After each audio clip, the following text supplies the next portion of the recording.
আমার প্রিয় বন্ধুরা, দেখো তোমাদের একটা টিপস দিচ্ছি। এই পেঁপে দেখো বীজ ভর্তি, এটা কীরমভাবে ছাড়াতে হবে তাড়াতাড়ি যাতে হয়ে যায় সেইটা তোমাদের আমি দেখাচ্ছি। দেখো,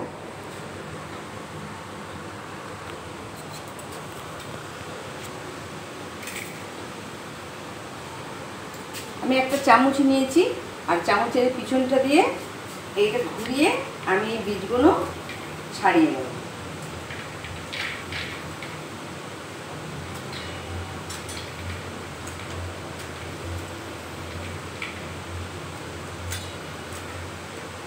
বীজ এবং তার সঙ্গে ছোট ছোট গুঁড়ি গুঁড়ি বীজেরই একটা অংশ থাকে, সেটাও এরমভাবে চেঁচে বার করে নিলেই আমাদের দেখো পরিষ্কার হয়ে গেল পেঁপেটা। এবার তোমরা খোসা ছাড়িয়ে রান্না করবে।